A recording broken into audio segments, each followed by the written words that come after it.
à la charbon loolu rek di wane ne changement bi nga xam ne bëggoon nañ ko def ci biir Samedi Mag jege askan wi dund ak ñoom seen i jafe-jafe lu am solo la tamit ci émission bi tey nag ñu dellu si waat ci plateau bi parce que dañoo nammee waxtaanee lu am solo ci réew mi tamit war ñu indi ay leeral yoo xam ne Sénégal yu bëri ñu ngi koy xaar moo di wàllu pétrole ak gaz bi sénégalais yi jàpp na génn na ci réew mi pétrole ak gaz boobu génn ci réew mi mu jur coow werante bi bari lool ñu bëri wax ci seen xalaat gouvernement bi di indi ay tontu Ousmane Sonko bind téere boo xam ne mën nañ ko jàppee livre bu didactique la parce que jàngal nañu lu baree bari ci li nga xam ne moo di régime pétrolier bu am Sénégal code minier beeg nan la ñu joxe permis d'exploration yeeg yooyu yëpp wax na ko ci téereem bi wax ñu tamit ban jàngat la def ci li nga xam ne moo di contrat Petro-Tim bu jur coow li ak yeneen bloc pétrolier yoo xam ne joxe na ko ak it responsabilité ku nekk ci loo xam ne moom da ko jàppee ne scandale mënu ko gën a rëy ci réew mi tey moom la ñuy waxtaanee moo nekk sama gante ji ci biir émission bi nga xam ne moo di Samedi Mag Ousmane Sonko nekk sama gan ñu fas yéene ko waxtaanee laata loolu nag ñu ñëw ci li nga xam ne moom la yéenekaay yi fësal Ousmane nga nuyoo ba pare sax ñu doog a ñëw ci journaux yi lu ñu fësal tey ji comme information. waaw Pape gannaaw bu ñu la remercier sant la ci dalal bi ak invitation bi. di nuyu sa téléspectateur yëpp. di leen ndokkeel ci weeru yi ñu nekk di weeru koor. di am mbégte dellu si. am possibilité waxtaan ak sénégalais parce que téere la ñu bind. téere nag boo ko bindee da ngay def promotion bi da ngay xamle ne ci biir téere bi donc su ñu amee opportunité toog ci plateau wax ak sénégalais yi toujours lu baax la ci. laaj bu njëkk bi est-ce que may nañ la. téere bi daanaka génn ci réew mi nit ñi mën ko jot parce que déggoon naa coow loolu ñu ne est-ce que dinañ ko nangu wala duñ ko nangu commercialisation téere bi nga xam ne ku dem ci librairie mën ko jënd ak foo mënta dem mën ko jënd est-ce que may nañ la ko. waaw loolu bu njëkk bi mooy leeral bi ma leeraloon rek ne ñun mësuñoo taxaw ne téere bi dañ koo tere Sénégal xam naa ni fi coow li jóge ak ni ko yenn nit ci presse bi yëkkate woon moo andi loolu bind nañu téere bi génne nañ ko. beneen défi bi mooy ñu dugal ko Sénégal ba Sénégalais yi parce que bitim réew nit ñaa ngi koy jënd en masse di ko lire mais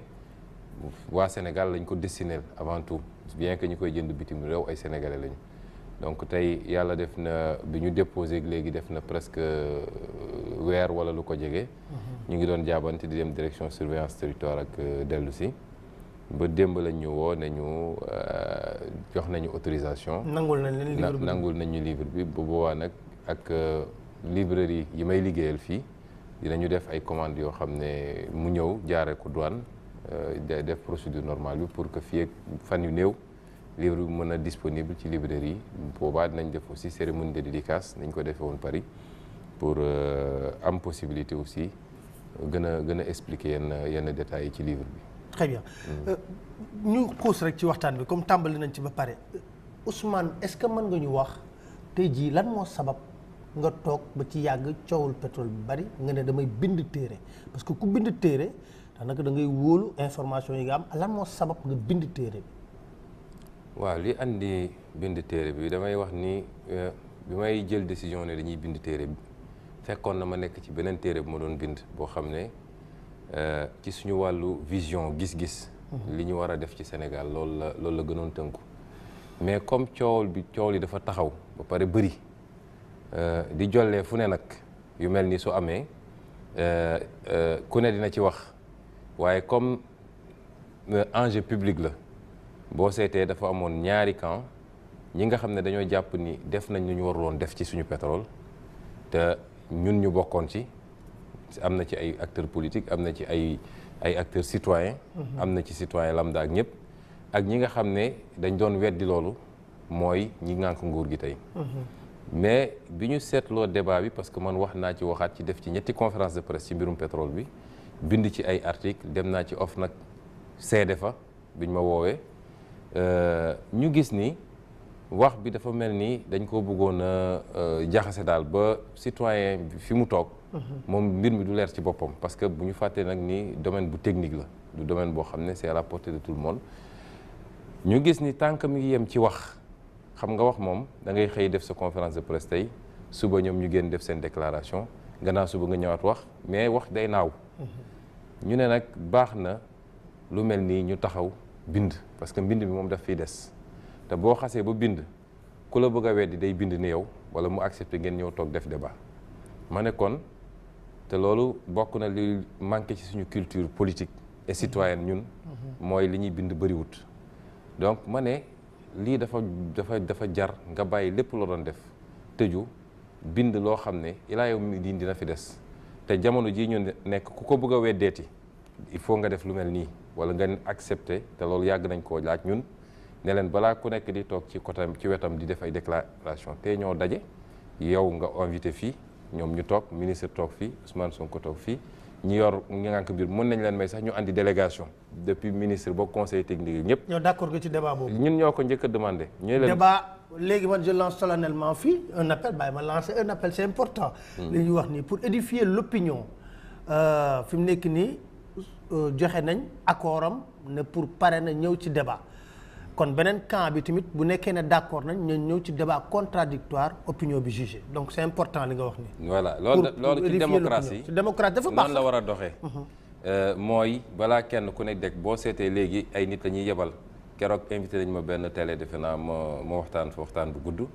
le lendemain ñu gaawantu yebal kenn koo xam ne moom nee na xam-xam lépp ci pétrole la màcc te kooku man jàpp naa ni sax waratul woon am sañ-sañu toog di wax ci wàllu pétrole muy Serigne Boub defe naa la tudd ndax koo xam ne yaa ngi nekk ci état nekkoon directeur général Petrosen ba tey nga nekk PCA SAR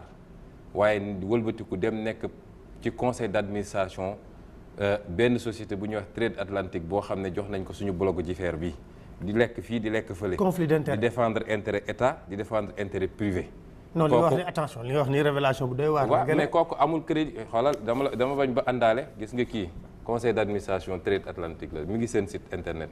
boo ubbee deuxième page bi koo gis du Serigne Boub. kooku tey amatul. donc en même temps qu'il est PCA SAR. mi ngi ci conseil d'administration Trade Atlantique bi nga xam ne moom la ñu jox bloc de Jifeer ci suñu pétrole. xam nga conflit d'intérêt la cumul la. c'est interdit par notre loi. ñooñu su dee tey ñoom rek a des pour mu ñëw ne dañuy défendre position état bi dama ne jaaxle am na ci beneen côté bi parce que amuñu crédibilité bu war a mën a taxaw di ñëw di wax ak Sénégalais yi donc ñun depuis le début. donc si l'état doit administrer mu war a atte ci diggante Trade Atlantic Oil ak état bi ban position lay taxawee. mais dafa jaaduwul sax tey xam nga ni conseil d'administration président conseil d'administration ñoo yor salaire yu gën a doon ci état bi. ba pare di dem défendre intérêt privé di fa comp di fa lekk. donc yu mel noonu moo am Sénégal dafa bëri parce que ubbi nañu léegi démocratie lañu nekk. ubbi nañu ouverture médiatique kenn ku ne suñu la tàllalee micro nga mais Sénégal dañu war a di settantal di xool kii wax mooy kan kii wax fan mooy jaar-jaaram ba ci wàllu politique sax ñoo xam ne. 2012 def nga lu nekk pour Macky Sall bañ a falu battre campagne def porte à porte tey nga bëgg a nekk fii nekk avocat parce que am na lu ñu la compal ngay fay ko say millions loolu moo yàq Sénégal moo tax bi cooli commencé am dama ne bind nañu téere bi li ma ci bind lu leer naññ la ñetti partie la première partie bi dama fàttalik Sénégalais yi ni mbirum pétrole doorul tey. waaw moom laa bëgg ñu tàmbalee benn par benn c'est important aussi. balaa ñu évacuer loolu ma ne bi ma ko bindee ba noppi dama ne téere gii ci weer laa ko bind waaye bind naa ci loo xam ne gëm naa ni du lu ñu mën a dindi fii waaye nag comme ñoom ci weddi la ñu dëkk nañu ñëw ñu def débat contradictoire ñu def débat wala su dee am na lu ma bind ci téere bi ma waroon bind ñoom am nañu ay jumtuwaay ak ay matuwaay yu mën a jël mais nañu ñëw fi ñu def débat te su may wax débat it waxuma ñu yónni n'importe qui parce que da ngay yónni ku xamul dara ci mbir mu ñëw fii polluer débat bi yor làmmiñam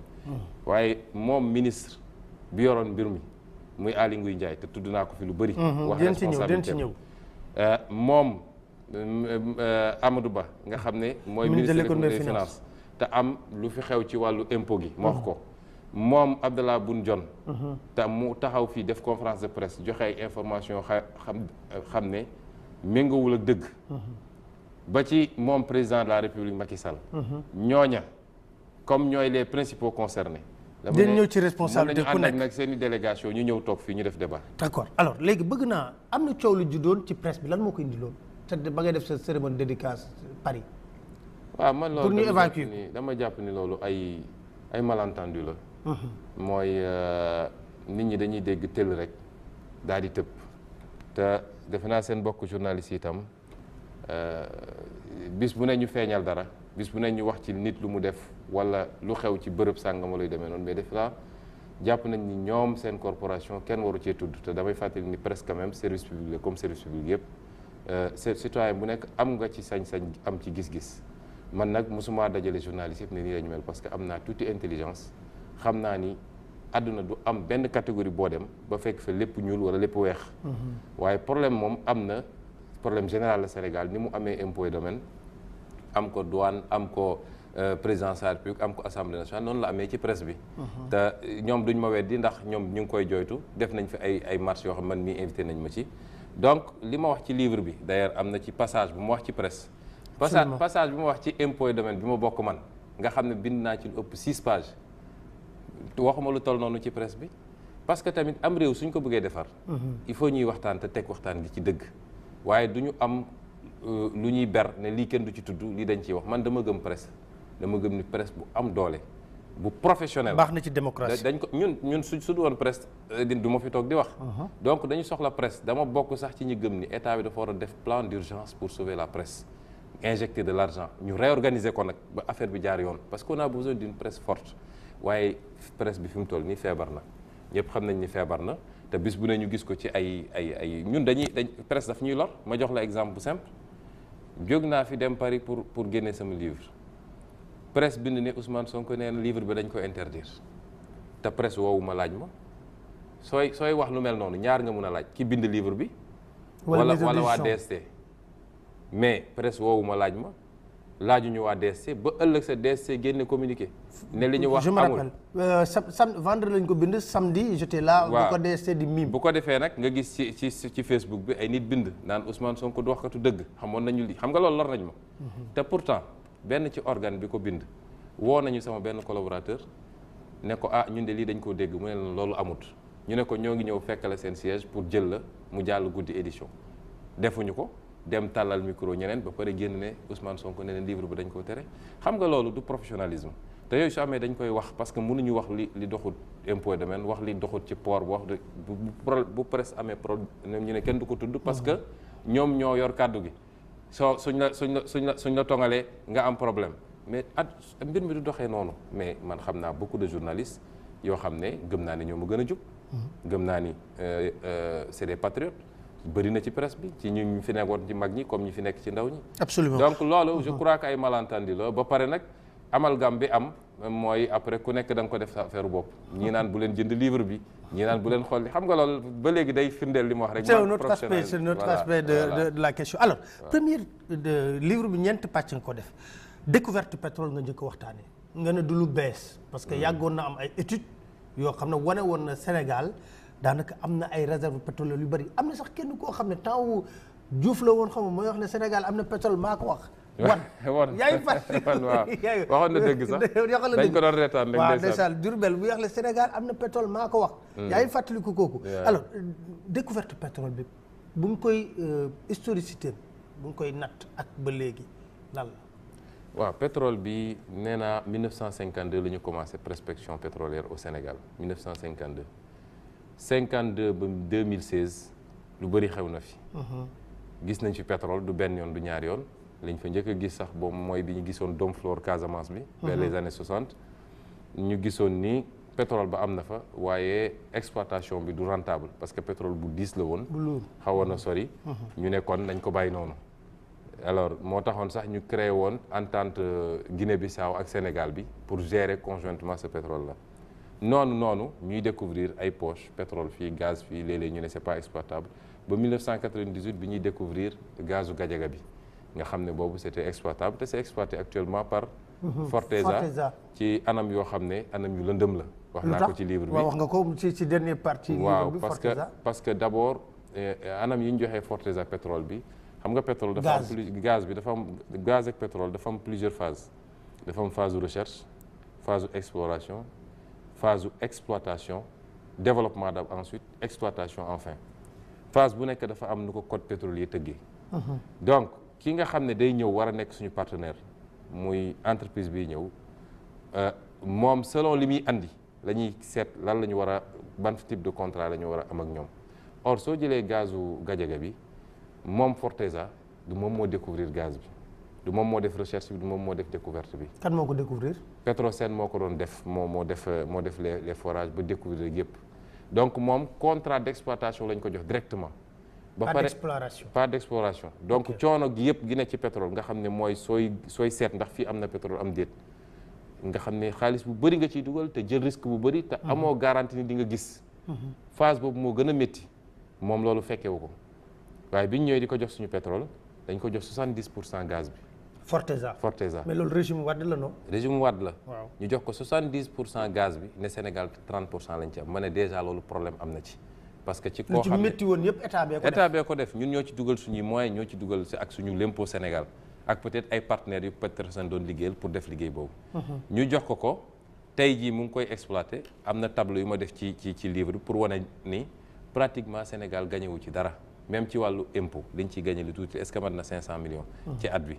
ci loo xam ne gaz bu bëri la boo xam ñu ngi koy exploiter léegi du dootul sax benn teenu gaz mais am na yeneen yu ñu foore ñaar Gadiaga 2 am na ak yu demee noonu. ñu ne loolu nébuleuse la boo xam ne sénégalais yi yéeguñu ni ñi ngi exploité gaz fii Gadiaga ci bloc bi ñuy wax bloc de Thiès régime Ablaye Wade balaa mu fiy jóge c'est vrai ñoo ko joxoon ci conditions yi waaye bi ñu amee suñu crise pétrolière crise u 2008 bi ñu dem ba am problème mu courant Ablaye dafa jëloon benn décret ne désormais gaz bi ñuy jëlee Gadiaga yépp Sénélec la koy jox exclusivement pour ñu mën a alimenter suñu turbine à gaz yi mais bi Ablaye daanoo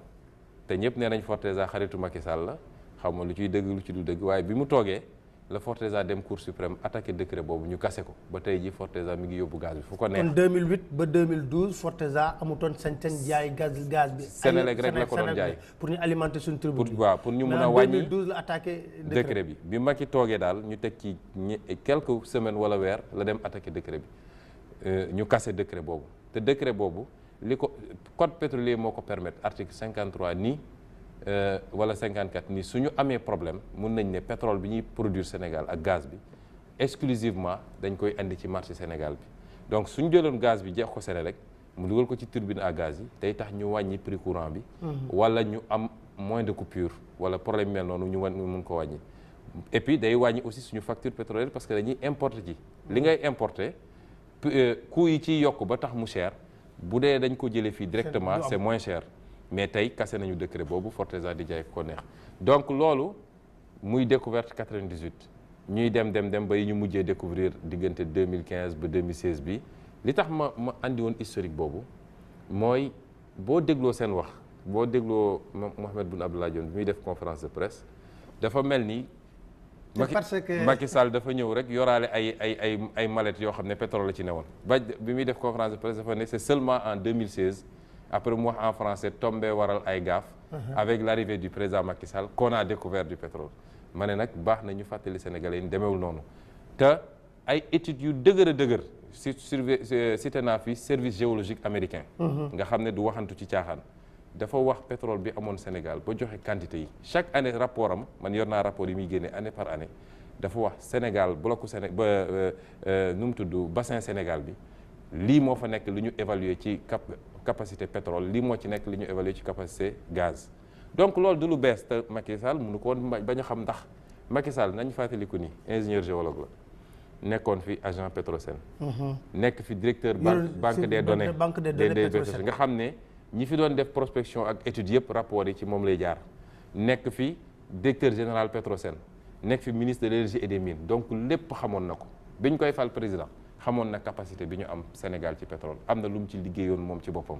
moo tax ñu ne li ñu def li ñu dénoncé ci livre bi du ñoom mënuñu plaider l'innocence ou le xamu nuñ koy tuddee la turpitude mënuñu ne ñun xamuñu woon lu ñu xam la lu ñu maîtriser la lu ñu ci def rek dañ ko def seen tayeef. alors ñu ñëw ci lu tax lire naa ci livre bi aussi nga ne état bi dafa def un code pétrolier incitatif parce que exploiter pétrole dafa diis. alors est-ce que mën nga dellu si waat ci code pétrolier bi lan la wax laata ñuy ñëw nag ci type de contrat yi nga xam ne gars yi génn nañ ko ñu méngale li code pétrolier bi wax ak contrat yi ñu signé est-ce que méngoo nañ. parce que foofu nag la ñuy mën a xamee ndax am na problème de transparence ou pas. waaw question boobu dafa am solo parce que daf ñuy delloo ci dinaa ci moom lay conclure sax mais xam nga en matière de législation su dee yow da nga bëgg a attirer investissement direct étranger yi. te yow amoo avantage comparatif yu bëri da ngay def souvent li ñuy wax des codes incitatifs mooy code yoo xam ne dafay këppatal dafay naxtaan pour nit ñi ñëw. da nga naan par exemple investisseurs yi bu ñu ko gisee daal dañuy yàkkamti ñëw. voilà mooy da nga naan man sama code pétrolier bi soo ñëwee Sénégal war fee def recherche pétrolière doo fay dara ci impôt par exemple. soo waree def exploration. doo fay dara ci l'impôt. bu ko defee kooku su ñëwee xool gis ni fii de su ma fiy def liggéey bii du ma fay dara l'impôt te su ma demoon Guinée Bissau dinaa fa fay impôt wala su ma demoon Côte d'Ivoire dinaa fay impôt di nga ne xaaral ma dem Sénégal moo gën a intéressant benn élément la ci du loolu rek mooy tax nit ki ñëw mais loolu bokk na ci li mun a tax nit ñëw nga ne ko dinaa def lii ci wàllu devise ak change defal la ci ay avantages yoo xam ne pour mu yomb ci yow dinaa def lii ci wàllu nu mu tudd flexibilité ci wàllu emploi ba nga xam ne recrutement mode de recrutement yu oyof la wala licenciement ba loolu mën nga ci toucher sa code du travail loolu la ñuy wax un cadre législatif incitatif pour nit ñi ñëw Sénégal bi code 1962 defe naa la ñu njëkk a def benn loi ci pétrole boobu ordonnance la woon du woon code ñi ngi ko codifié en 1996 mooy dajale loi sectorielle yi ñu amoon wala ordonnance yeeg yooyu def ko benn document codifié ko muy code pétrolier code pétrolier 86 boobu ñu ngi ko soppiwaat en 1998 mooy code bii daw ba tey jii code boobu d'ailleurs est-ce que foofu sax waruñu ko réactualiser ci foofu laa bëggoon daanoo c'est-à-dire code boobu la ca nekk yépp mooy ay dérogation la ñu def pour que investisseurs yi mun a ñëw ba nga xam ne soo méngalee code boobu ak droit commun da ngay gis ni am na différence bu rëy l'entrepreneur ordinaire boo xam ne mi ngi yëngatu fii ci wàllu BTP wala mi ngi yëngatu fii ci wàllu banque wala yu demee noonu moom condition yi ñu ko teg ci wàllu impôt ci wàllu emploi ak yeneen bokkul ak ki nga xam ne dafa waroon ñëw yëngatu ci pétrole parce que dañ ko bëggoon yombalal mbir mi pour mu ñëw dañ ko bëggoon mepp code boobu moom mooy daw ba tey mu andi laaj bi nga wax léegi mooy lan moo tax Sénégal tey dem nañu ba ne Sénégal gis nañ fi pétrole gis nañ fi gaz te bis bu nekk découverte yi gën a bëri lan moo tax président Macky Sall ak nguuram di paraxee di yàkkamte di joxe bloc yi ba léegi bi ñu demee ba gis ba mu leer ni am na xam nga ku gisagul ak ku gis bokkul soo gisee ñëpp dañuy daw si la preuve pétrole ñi ko entreprise yi liggéey ci pétrole dañ leen diviser en catégorie dafa am lu ñuy wax les majors ñoom mooy ñi ëpp doole BP nu mu tudd Exxon Total ainsi de suite ñooñu ñooy ponkal yi soo jógee ci ñooñu am nga les juniors ñoom it genre Cosmos yi dañ leen considéré comme junior di nga am les indépendants ñoom ñoo gën a tuuti am les compagnies nationales tey soo demee Petrobras nga xam ne brésilien dañu fexe ba am compagnie nationale bu am doole ba léegi day def li ñeneen ñi di def soo demoon Sonatrach en Algérie wala soo demoon Aramco en Arabie Saoudite ñooñu dañu am ay compagnie nationale yu am doole noonu lañ ko sendee Sénégal bu ñuy door ay 1952 ba vers les 1978 major yi dañ fi daan nekk Shell nekkoon na fi Total nekkoon na fi bu njëkk ba sax tudd woon Total amoon na Copteo après mu ñu def ba nekk Total fusionné avec Elf yu mel noonu mais ñooñu bi ñu demee ba vers les années 80 dañu Sénégal pétrole amu fi Sénégal ça ne présente pas d'intérêt ñu dem seen yoon moo tax soo seetee ay major ay junior comme Cosmos ñoom ñoo découvrir pétrole Sénégal parce que seniors yi dañoo demoon major yi dañu demoon ba intéressé dañoo xaddi woon mais bi ñu découvrir rek ba léegi lan nga gis ñoom ñoo rie Mobile daw si na Total daw si na léegi ñu ngi naan am na intérêt donc bi nga découvrir ba intérêt am ñëpp di daw si da nga waroon dëgg bal bi ba pare nag ne balaa may def dara xoolaat sama code pétrolier bi naa ko modifier xool sa code parce que code bi baaxul ci Sénégal dama koo defoon pour inciter nit ñi ñëw ñi ma jot a jox moom jox naa leen ci code pétrolier boobu waaye ñii di ñëw nii naa dëgg bal bi modifier radicalement sama code pétrolier truc suñu seetoon dëgg-dëgg sax mun nañ ne tey comme en 2012 dañu def modifier code général des impôts def droit commun incitatif lenn li ci wàllu fiscalité moom mun na dugg foofu mais la ca des parce que suñu duggee ci débat technique bi naa la wax ni li ëpp ci pétrole du fiscalité waaye mi ngi ci partage de production bi te partage de production bi ni ñu arrêté barème yi baaxul ci Sénégal donc lan moo tax malgré tout régime Macky Sall gis nga pétrole boo ko amee ñaar wala ñett war na tax nga bañ a gaawantu ci joxe lépp te tey ñu ngi am 18 blocs au Sénégal régime Macky Sall régime Abdoulaye Wade ñeenti blocs la joxe woon régime Macky Sall joxe na lu ëpp 12 blocs ci ñeenti at wala juróomi at yi région yi war a tax nga ne xaaral ma taxaw seetlu benn bi mooy sama code baaxul c'est pas à l'avantage du Sénégal naa taxaw ma réformer code bi ba mu gën a nekk à l'avantage du Sénégal ba bloc yeneen yi may joxe. Sénégal yi gis suñ ko defoon tey li ñu jox total te waruñu ko woon jox total boobu mën nañ ci dugg après ci base boobu lañ ko waroon joxe loolu ko duñ ci dugg après. non dinañ ci ñëw damay bañ perdre fil bi. nga ne donc bàyyi ma defaraat sama code defar code bu baax yóbbu ko assemblée nationale ñu voté ko. keneen kuy ñëw rek naa la ne ci code bi laa la mën a joxe pétrole parce que leer na ma ni am naa pétrole ak gaz ñaari bi doon tax ñoo bañ a paraxee mooy waru ñoo def une exploitation intensive du pétrole parce que pétrole d'abord. ñu def comme américains yi ñuy def quoi. waaw dañuy jëli pétrole feneen bàyyi seen pétrole. non mën nañu am sax lu ñu soxla ñun parce que duñu gros consommateur mënuñu comparer suñu marché ak marché américain yi. mais mënoon nañ ne parce que ñun am nañu yeneen possibilité ak mix énergétique bi. mënoon nañ ne dañuy utiliser lu yem ci pétrole bi sóoraale les générations futures sóoraale les questions environnementales parce que exploitation bi li muy yàq bëri na napp gi léegi mu am problème. mais ci diggante bi am naa aussi possibilité développer solaire bi les énergies renouvelables. am naa possibilité développer éolienne bi am naa possibilité développer beaucoup d'autres produits yoo xam ne mun nga dem ba énergie domestique bi sax dootul doon sur la base du pétrole mais day doon sur la base de ces produits là bu ko defee yow sa pétrole ni ko norvégiens yi def mun nga ko am une projection sur une très longue période d'autant que contexte bi ñu nekk c'est pas favorable parce que gis nga baril pétrole li muy jaar léegi parce que américains yi dañuy produire ñoom pétrole et gaz de schiste ils sont devenus presque les numéro 1 du monde daf leen di permettre ñoom ñu jouer sur le dollar casser le dollar parce que ils importent pas comme ni ñu doon importer actuellement suñu doon exploiter prix bi baaxul ci ñun même les gros producteurs ay Arabie Saoudite ay Venezuela gis nga seen crise ñoom ñëpp sonn nañu mais lan moo waral ci contexte boobu gouvernement Macky Sall continuer di paraxe di wër rek di signer ay ñaata contrat lañ signé pour yow exactement. xam nga ñoom comme ñoom opacité la ñuy gérer man bi ma defee sama décompte ci livre bi gisoon naa ni signé nañu lu mat 15 contrats actuellement 15 blocs joxe nañ ko ëpp na 15 contrats parce que yenn blocs yi da nga ciy fekk plusieurs contrats mais 15 blocs joxe nañ ko ci 18 yi te ñu ngi continuer joxe boo seetee total benn question sax total ñu ngi ko jox mais total kenn xamul ñaari blocs yi ñu ko jox ban la nee nañ ñu benn bloc bi. bu Africa Petroleum bu Rufisque boobu rek la ñu joxe tur bi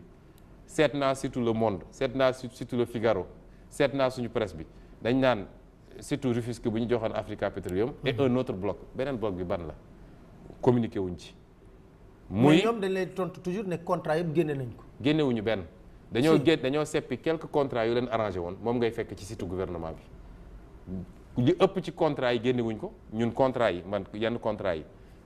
yeneen anam laa jaar pour am ko mais nekkul ci site gouvernement bi nekkul ci site ITIE bi donc dañuy seppi lu leen arrangé. kon ci 18 contrats yi am na contrat yu nekkul ci. il y a 2 semaines ñu invité ma waa ITIE ne dañuy def benn panel sur le pétrole invité ma ci ma dem. Premier ministre moo ñëw inauguré ko lan la wax dafa ne nous allons publier tous les contrats ma ne ko waaw déet way yow y a 1 an def nga fi conférence de presse ne tous les contrats sont publiés ba tey ji nga dellu si waat ne vous allez publier tous les contrats parce que publier wuñu contrats yi te loolu du lu ñu bàyyi seen coobare code pétrolier moo ne contrat bu ñu signé décret d'approbation bu ñu signé arrêté bu ñu signé pour autoriser une cession soit de droit soit d'action dañ ko war a publier au journal officiel. code pétrolier moo ko wax code pétrolier moo ko wax c'est la loi tey jii ñoom ñooy seppi lan la ñuy publier ak lan la ñu dul publier mun naa la génneel ci livre bi am na fu ma def. daal di wax yan contrat la ñu publier ak yan la ñu publier wul mi ngi ci livre bi. mais léegi yow fan nga teg ne dafa am manque de transparence ci contrat yi fan nga ko teg lan mooy sa argumentaire. mooy li ma développé ci livre bi benn. d'accord mooy li nga développé moo tax ma bëgg benn nañu jël.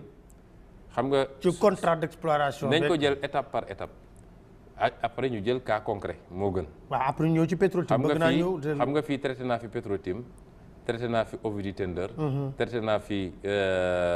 Forteza. dama jël ay kaanoon rek parce que bi may bind livre bi Total ñëwagul woon.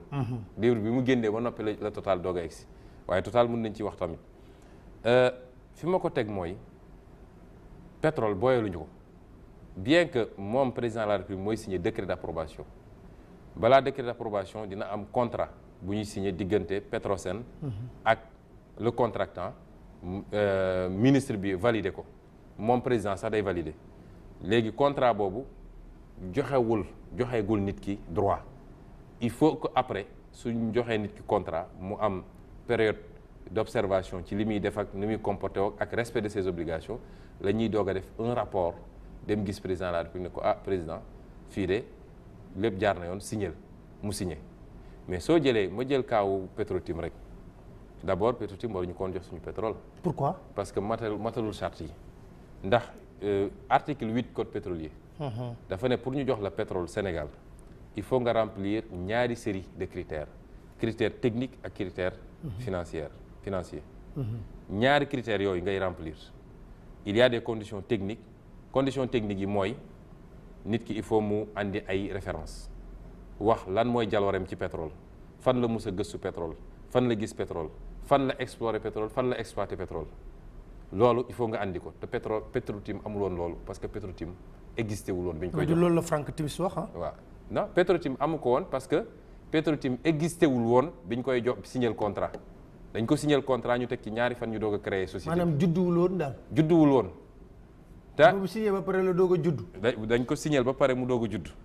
te il faut ñu leeral benn mbir diggante Petrotim ak Franck Timis Petrotim Edi Wang la mais Edi Wang ñun li ñu gëm mooy mbubb la woon rek ci Franck Timis ndax Franck Timis bëggoon nañu jox ko ñaari bloc yooyu muy Saint-Louis ak Kayar mais mënu ko woon réclamer parce que moom 2011 joxoon nañ ko déjà ñaari bloc ci African Petroleum joxoon nañ ko fa ñaari bloc déjà en 2011 mënul woon dellu si waat ne nañ ko jox yeneen ñaari bloc ci la dem faxas kële andi ko Edi Wang moom si boppam nee na Edi Wang xaritam la moom moo ko présenté Alioune Sall nangam dugg na fii donc mu dem jëli Edi Wang ñu créé ñu ñëw def seeni lobbying ba nguuru Ablaye signé leen contrat bi ñu leen signé contrat bi. boobu ñan ñoo ci nekkoon acteur Samuel Sarr laa ci dégg. Samuel Sarr moo ne woon booba ministre ba. Pierre Atepa waaye après jóge na fa.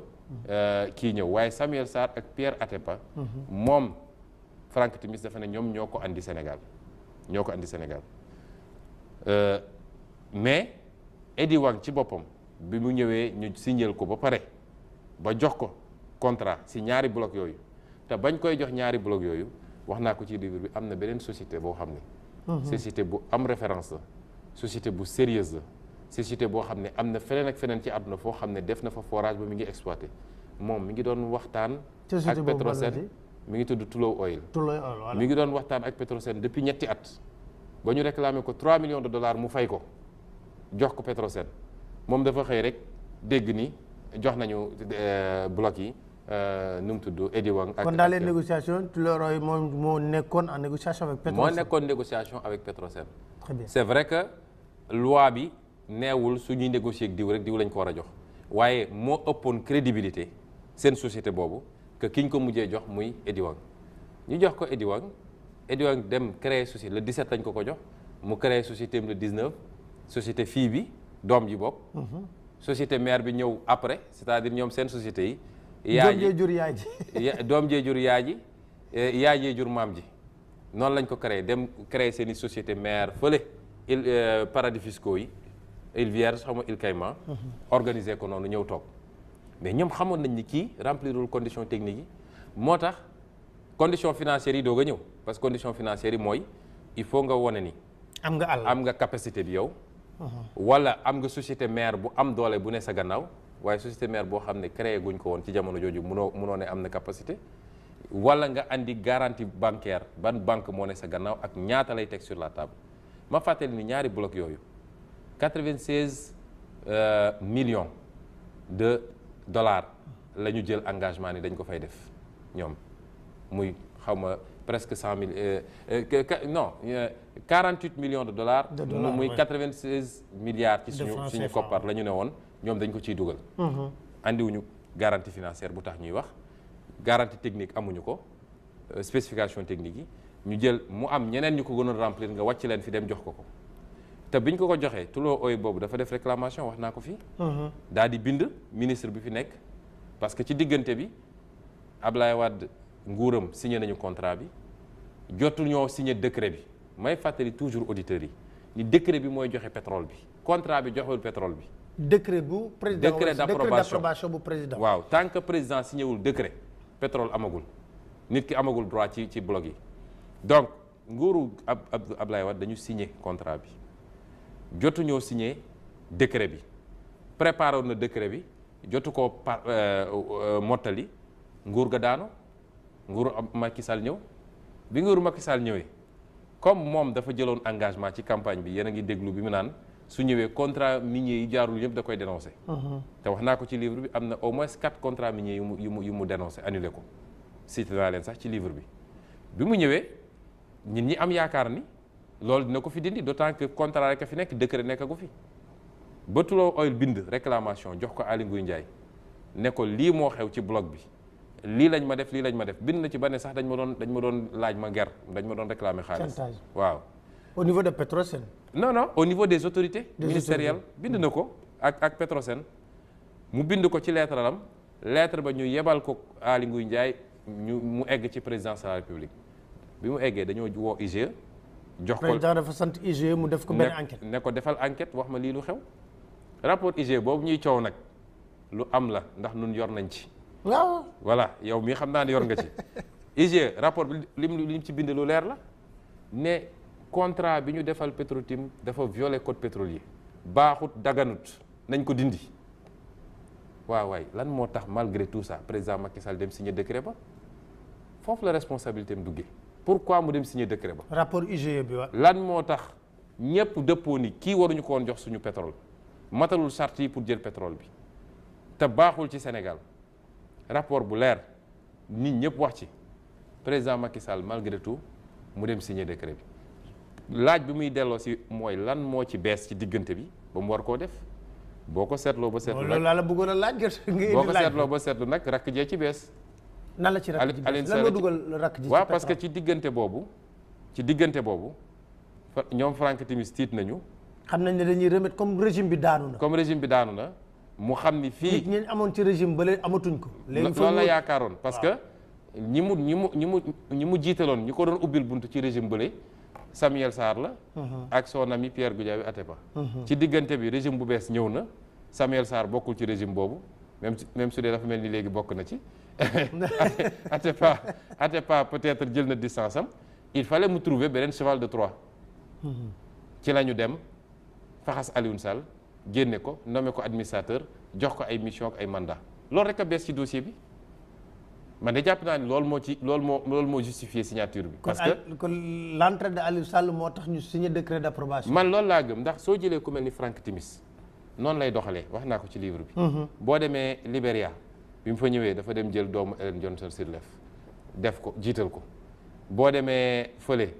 Sierra Leone noonu la defoon ak frère président ba boo demee Côte d'Ivoire noonu la def feneen ak feneen. moom loolu Burkina sax d'ailleurs il est poursuivi. Burkina il est poursuivi.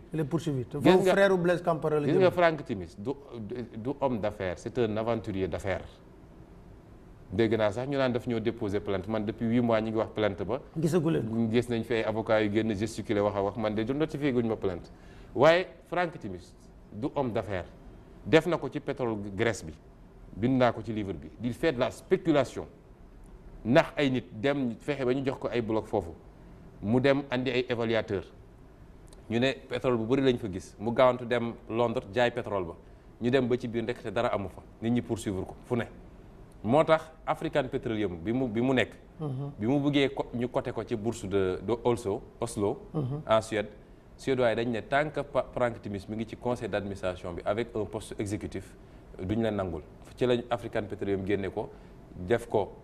bàyyi ko ci conseil d'administration mais sans responsabilité exécutive parce que noonu lay fonctionner kooku la ñu jël andi ko fii ñu jox leen suñuy bloc fi mu ne nii mi ngay jaay na moom ñaata bloc lañ ko jox Franck Timis soo dajalee yëpp koy ñeenti bloc lañ ko jox ndax mi ngi yor ñaar ci African Petroleum ñu ñëwaat mu jaarale ci Eddie Wong ñu jox ko ñaar yi am gaz fi mu toll nii wëlbati ko na Edi Wong dem ba ci biir ñu ne jaay nañ ko foofu tam di beneen irrégularité parce que code bi li mu wax mooy ku ñu jox suñu bloc pétrolier soo demee ba bëgg koo jaay il faut autorisation du ministre chargé de l'énergie par arrêté moom rek ko mën a autoriser te pour mu autoriser ko il faut mu vérifier est-ce que yow engagement yi nga jëloon ba respecté nga ko su dee loolu amul dañu war a nangu bloc yi te bind naa ko ci livre bi nee naa Petro-Tim respecté wul woon dara ci ay engagement am pourquoi ñu bàyyi ko mu jaay pourquoi Aly Ngouille Ndiaye autorisé su dee autorisé na ko faute grave la sa responsabilité est engagée ñu bàyyi ko mu dem jaay Franck Timis bi muy jaay nee nañu fukki dërëm doxul seen diggante da koo jox gratuitement. mooy passage mais ci Petro-Tim nga wax mooy passage yu. Petro-Tim à Timis waaw nee na Petro-Tim bi muy jaay d'abord remplir woon conditions yi donc dañu waroon nangu suñu bloc wala ñu dóor ko ay amende yu tolloog montant yi mu jëloon engagement loolu la loi wax dóoruñu ko amende récupéré wuñu bloc yi pourquoi ñu dellu si waat ne suy joxe bloc yi. droit de préemption Sénégal moom am na droit jaay bloc yi su dee remplir na toutes ces conditions ministre signé arrêté mais su koy jaay. Sénégal am na lu ñuy wax droit de préemption mooy balaa keneen di jël bloc yi Sénégal moo ko war a jël. moo war a njëkk a jël. ñoom soo leen waxee dañ la naan waaw Sénégal amul xaalis pour mun a jël droit de préemption loo xam ne dañ koy jaay mais ñoom ñëpp ñoo taxaw ne diggante Timis Petro-Tim ak Timis njaay mi xaalis amu ci. Timis li nga mën a jox Timis man mën ko récupérer nee na njaay mi xam nga man dama leen ne xaalis am na ci moo tax dafa waroon fay l'impôt parce que ñaata nga fan nga teg sa calcul bi nga wax. non bàyyil ma njëkk a yeggal li ñu ñëw ci l'impôt gi dama leen ne su dee ñaar moo mën a am su dee dañu transmettre rek obligation engagement d'investir yi parce que yow soo jëlee bloc da ngay am engagement d'investir mooy 96 milliards yooyu ma wax ak les garanties su dee loolu rek la ñu transféré kii ñëw ne man reprendre naa les engagements d'investir naa ci investir tant loolu projection la boobu mooy première possibilité mun na yem foofu waaye njaay nag balaa ñu muy tudd njaay mooy livre bi 100 laa ko jëndee su ma koy jaay dinaa ko jaayee 120 ndax ma am ci dara léegi nag loolu ci tegu la ñu ne fiscalité war na ci am mais ñoom dañu ne balaa may ñëw fiscalité bi ñoom dañu ne njaay mi dara teguwu ci engagement yi rek la jël man leen waa yaa xëy yow code bi nee na la bu jaay di am balaa keneen di jënd yow Sénégal yow mi moom bloc yi yaa am priorité nga ñëw ne ma njaay mi gratuitement la ma taxaw jël doo fukki dërëmu Sénégal naru ci dugg li tax Sénégal jëlu ko li tax Sénégal récupéré wul suñu bloc bu boobaa amoon nañu suñu ñaari bloc yu baax mun a waxaale ku ñu bëgg a waxaaleel am ci lu rëy rëy pour Sénégal loolu wane na rek contradiction yi am seen i discours parce que li tax ñu dàq ni teguñu ci xaalis impôt gi lañ doon daw. impôt fan nga teg sa calcul boobu. waaw impôt gi ñun li ñu wax dafa leer dañ ne njaay su amee ci loo xam ne ay droit nga jaay loolu dafa war a fay l'impôt exonération yi ñu joxe mooy tegg gi ñu teggi l'impôt gi ci opération pétrolière la code bi dafa ne opération pétrolière yi teggal nañ leen impôt opération pétrolière nag ni ko code bi définiré mooy lépp li jëm ci recherche bi ci forage bi ci lépp lu jëm ci liggéey bi mais jaayante ay titres ak jaayante ay droits loolu du opération pétrolière gis nga raffinage xam nga raffinage c'est opérationnel mais raffinage code bi dafa ne bokkul ci opération pétrolière raffinage waxuma laa nag am naa samay titres bëgg naa la ko jaay yow Pape Alé kooku munoo muusa kiwaane mun nga woo tous les experts fiscaux du Sénégal jëm leen jël ay experts indépendants. autrement dit ñoom argument bu ñu teg na la exploration la moo tax defuñu ci benn fiscalité mënuñu koo téye comme opération parce que Franck Timis dafa am ay titres am dem jaay ko Timis. xam nga ñoom dañuy jaawatle ñaar phase exploration opération exploration yi dañ ko exonéré mais entreprise bi mun na def yeneen opération yoo xam ne bokkul ak opération pétrolière ci phase exploration masalan entreprise bi mun na jënd ay kër. yoo xam ne daf fay loger ay nitam ak yu demee noonu yooyu code bi dafa la naan dafa war a fay impôt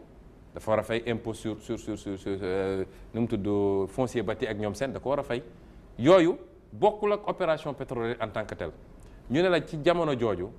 entreprise bi su demee ba ne léegi samay titre man dama koy jaay kooku amul benn rapport du gas du seet pétrole du gis pétrole amul benn rapport ak opération pétrolière tu vas dans toutes les législations du monde am naa benn étude boo xam ne étude comparée la ci les législations africaines plus-value boobu ñuy dégager presque dans tous les pays africains waxuma la nag pays yi gën a moderne dafa war a fay l'impôt mun nga laaj ku la neex. maintenant li ñu bëggoon dàq xam nga ñaar yooyu boo ci dàq rek dëggal ba ca des. benn dàq nga ni amul plus-value. kon li tax defoo préemption mooy mënoon nañu récupérer suñuy bloc te duñu fay fukki dërëm. d'accord nga ni am na plus-value. impôt gi sax na li tax waa impôt yi domaine laajuñu suñu l'impôt suñuy milliards. calcul bi ñu defoon nag bi nga posé sànq bi cool ne kët ne jon ñun dañoo jël montant yi ñu joxe ñoom ne lii moo dox diggante kële ak kële ma ne lii su dee moo dox seen diggante war na fay minimum nangam ci impôt. léegi nag suñu ñaata nga jàppoon 90 milliards. 90 milliards. léegi nag ñoom suñu demoon ba andil ñu le détail des contrats ne ñu contrat bi lii moo ci reprise des engagements d'investir. lii moo ci plus-value lii moo ciy trick mun nañu calculer ñun ma teg ci benn firnde rek lii wane ni déjà ñoom li ñuy wax toujours contradiction da ciy am. Boun Abdallah Dionne dafa ñëw ne fukki dërëm teguñu ko ci Frank Timis ñëw fii def interview am ne teg nañ ci 10 millions de dollars yoo xam ne man dañ ma koo jox dama koo jox Petro-Tim dont 8% d'action la ca des 2,5 millions xaw ma de dollars ci xaalis xam nga loolu déjà contradiction am na te balaa ñuy mën man nag waxu Frank Timis moom mi nga xam ne moo jëndante moom laay gën a dëggal ko waxu Boun Dionne léegi ma ne balaa mbir mi di gën a neex nag dañu publier contrat yi lu ñuy làqaral dañu war a publier lépp ba ci njaay mi suñu jaayee lan la ñu jaay ak ñaata la ñu ko jaayee parce que suñu alal la ñun Sénégalais dañu am droit de savoir la constitution dafa ne loolu dama bëgg Sénégalais xam ko la constitution dafa ne c'est le peuple sénégalais qui a la souveraineté sur les ressources naturelles article 25.2 dañu ne les ressources naturelles appartiennent au peuple sénégalais. Macky Sall moomu ko Aliou Sall moomu ko Ousmane Sonko moomu ko Pape Alé moomu 14 millions de sénégalais ñoo ko bokk kenn ku ne ci ñoom am na sañ-sañ xam suñu alal gi te yemul ci pétrole bi de zircon gi ngay faral di wax li xew Sabodala ci suñu mine yi ak leneen lépp même atte gi la ñun dañoo am droit savoir ñoom ñu tëju di ko nëbb maa ngi gis tey presse bi titre ne négociation avec total secret dans les négociations avec Total mais li tax muy am total secret ci suñu alal fi ñuy bëgg a làqatu rek loo leen wax ñu ne la waaw c'est un domaine technique n'importe qui waru cee wax lu ñëpp moom nga ne domaine technique n'importe qui waru cee wax te ñoom ñu am sañ-sañu wax lu ne Macky Sall day wax ci droit fan la jàngee droit day wax ci leneen ak leneen dama ne nañu ñëw ñu wax sénégalais yi pétrole bi ak gaz bi ak zircon bi parce que Sénégal am na lu mu mën a teddee ba faw waaye suñ ko caaxaanee damay dégg yenn sénégalais naan waa pétrole génnagul sax ñu ne fi di wax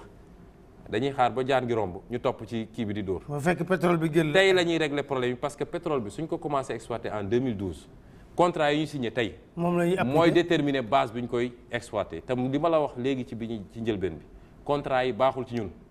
contrat yi soo jëlee Total moo gënoon a néew offre bu mu def. moo gënoon a néew mooy kaawu Thierno Alassane. waaw moo gënoon a néew offre bu mu def. par rapport ak lii. Cosmos ak BP ñëpp xam nañ ni Total boole nañ ko ci major yi waaye BP du moromam. Cosmos mi ngi fii déjà dem def joint venture ak BP def benn offre boo xam ne techniquement et financièrement li ñu proposé moo gën a baax téeméeri junni yoon li Total proposé mais parce que Macky Sall dem na France jël engagement ak français yi ne leen Total dinañ ko dugal ci pétrole Sénégal may wax ñu naan diversification ban diversification ñun suñu naroon am benn co-contractant rek te mu gën ci Sénégal ñun doy nañu. donc après da ngay gis nga bi may ñëw dama ki téere bi. dama ko àndaale. dama la ko bëggoon àbb parce que de quoi totalitarianisme c'est un excellent livre. waaw il faut le lire que j'ai lu. il faut le lire. un excellent livre sama mag Diallo Diop docteur Diallo Diop moo ma ko jëlal mu jëlee France. parce que suñu leader politique yi da nga naan lan moo leen dal. mais soo liiree ñu ne la de quoi Total est-elle la somme lan mooy Total. waa ji ne comploter coloniser collaborer corrompre conquérir délocaliser pressurer polluer vassaliser nier asservir régir loolu mooy Total. est devenu on dit même que il est devenu un état souverain. maintenant léegi nag ban moo ci am sa suñu gars yi ndax dañ leen comploter wala dañ leen coloniser wala dañ leen corrompre wala dañ leen conquérir vassaliser wala lan moo ci xew ba tax nga am loo xam ne lii moo gën ci Sénégal. kii li mu proposé soo jëlee techniquement pétrole ni ñuy déterminer paaru ku nekk état bi ak ñële bu ñu génnee la production de référence nañ ko tuddee mooy ñaata baril la ñuy génne par jour ci teen yi bu ñu paree dañ naan ki nga xam ne moo dugal xaalisam mooy entreprise bi am na droit li mu jotoon a investir mu commencé ko déduire mu wàññi ko loolu la ñuy wax le cost oil da koy dindi Sénégal ñu ngi ko def diggante 60 et 75% te loolu baaxul mondialement c'est entre 30 et 60% muy premier élément bu war a justifier ni suñu code bi dañ ko war a réformer balaa ñuy jox keneen teen bu ñu génnee loolu ba noppi plafonné ko à 75% ñu ne lan moo ci des loolu la ñuy wax le profit oil loolu la ñuy séddale diggante Sénégal ak ñoom mais loolu benn barème la barème bi dañ naan diggante de 0 baril à 30 000 barils Sénégal am na 35% ñële am nañu 65%. de 30 000 barils à 60 000 barils Sénégal am na 42% ñële am nañu tant de pour cent noonu et plus la production est importante ñu dem ba barème bi renversé wu Sénégal am plus que li am moins. mais gis nga barème boobu li ma ci am ci samay investigation Total moo gënoon a bon barème pour Sénégal barème bi mu andi proposé ko moo gën a bon le barème par rapport ak ñeneen li ñu proposé lan moo tax ñoom Macky Sall dem signer ak Total te bàyyi ñeneen ñi. au détriment du peuple sénégalais. débat yooyu la ñuy posé te dañoo bëgg ñoom nañu génne lépp publier ko ba pare ñëw toog ak nit ñi wax ak ñoom parce que lu ci nit defit day gàtt day gudd di nga ko layoog peuple sénégalais. alors dégg naa tamit si sa gis nga ne li la jaaxal mooy homme d'affaires yi liggéey ak état Sénégal ñoom ñëpp di tendee ka sol ba tudd nga ci Ovili Tenders Franck Timis moom wax nga ci ba pare Ovili Tenders moom dafa jot suñu bloc yi moom it. am na si ñaar xam nga Ovili Tenders 2015 dañ ko signé jox ko Saloum onshore ak Casamance onshore. ñaari bloc yooyu newul ci géej gi ci biir ci jéeri ji la ne. lii wane rek ni amuñu assemblée nationale moom premier ministre njëkk naa jaar assemblée nationale def déclaration. moom mi ngi ci kaso bi en ce moment. Ovili Tenders waaw mu ngi ci kaso bi. ngir Roumanie en prison. Baba Aïdara soulevé woon na question boobu. ne premier ministre dem na assemblée nationale def déclaration am ne ñaari bloc war nañ koo joxe mais dina dellu ci assemblée nationale suñ koy joxe wax ak ñoom mosu koo def. wax ñan kan lañ ko jox. kan lañ ko jox ak ci yan anam mosu koo def dañoo xëy rek ñoom ñu dem signé xaatim jox ko Ovili Tenders. Ovili Tenders yow ci say chronique wala ci sa site wax nga ni ak ñu bëri wax nañ ko ni jamono jooju ñu ngi ko jàpp pour corruption. dëkkam fi mu dëkk waaw corruption et blanchiment d'argent fi mu dëkk Roumanie 12 ans et 8 mois de prison lañ ko fa tëj ngir corruption kooku noo ko mënee jox suñuy bloc ci jamono joo xam ne borom doole àdduna bi yëpp ñi ngi daw si ne dañoo bëgg bloc yooyu nga dem jox ko suñu bloc. nga jox ko un prisonnier. nga jox ko un prisonnier te li ci gën a neex prisonnier bi jaay na bloc ya. nga ne. jaay na ko 2016 bi. 2015 dañ ko jox 2016 mu jaay ko. kan la ko jaay. mu ngi ko jaay benn société bu nekk Émirats Arabes Unis bu tudd fàtte naa tur bi yor naa sax contrat bi man jaay na ko ci anam goo xam ne laaj naa ndax ki autorité yéeg nañ ko wala yéeguñu ko parce que moom dafa muus xam nga dafa am les droits am la société elle-même mun nga jaay droit yi te jaayoo sa société bu boobaa da nga war a dem wuti autorisation mais loi dafa ne même su dee société bi ngay jaay mooy les actions de la société. da nga war a société bi su dee moom moo porté le bloc nga bëgg a jaay action yi da nga war a dem demander autorisation xam nga moom lu mu def dafa jël société bi société baa ngi tudd Casamance Oil and Gaz société bi la jël jaay ko 10 millions de francs la ñu déclaré ci njaay mi 10 millions la déclaré xam nga loolu mooy li ñuy déclaré officiellement waaye ñëpp xam nañ ni ay bloc pétrolier kenn du ko jaay 10 millions de francs absolument. acte notarié bi maa ngi ko yor jaay na ko te loolu suñu autorité yaa ngi fi toog di xoole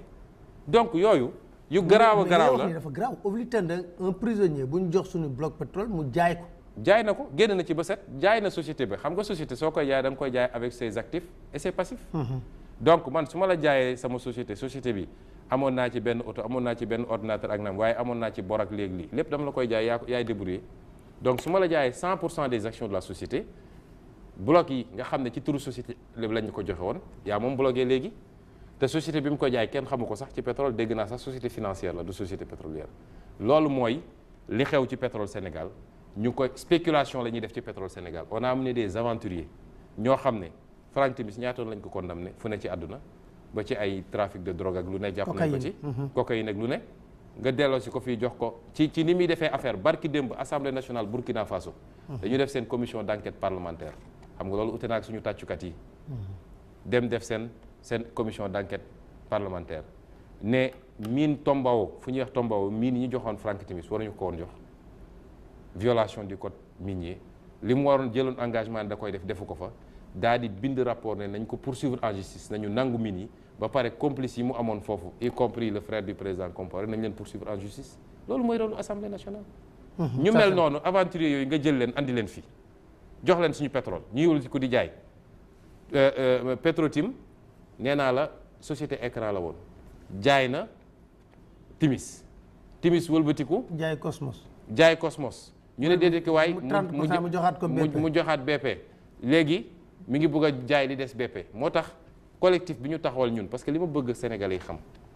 mooy lii xeex la ñun peuple sénégalais ñoo ko war a xeex du ñu nangu ñi ñu jox pétrole bi sénégalais ko gën a soxla sénégalais ñoo gën a soxla suñu pétrole ñoo ko gën a soxla Total ñoo ko gën a soxla BP bañu ñu ko ñëw liggéey andi say moyens waaye ñu respecté intérêt Sénégal moo tax collectif bi ñu taxawal tuddee ko collectif citoyen pour le recouvrement des avoirs pétroliers te Alioune Gueye mi nekk États-Unis dirigé ko ñu déposé woon ay plainte parce que déposé nañu OFNAC gis nañ ñi amul njëriñ bi Nafi Ngom Keïta defee liggéey bi commencé def enquête ci lañ ko jëlee foofu. est-ce que dossier boobu tëjuñu ko OFNAC. tëj nañ ko parce que waxatuñ ci yow soo amee possibilité wax ak borom ki jiite OFNAC kenn waxatu ci dossier bi ñu ne comme am nañu yeneen possibilité yoo xam ne tey soo demee Amérique dans le cadre de seen loi bi ñuy tuddee le FCPA ñoom may nañu yu mel ni su amee nga ñëw déposer foofu plainte ñu dem déposer département de la justice dem déposer secrétariat au commerce États-Unis ñooñu ubbi nañ dossier accusé nañu réception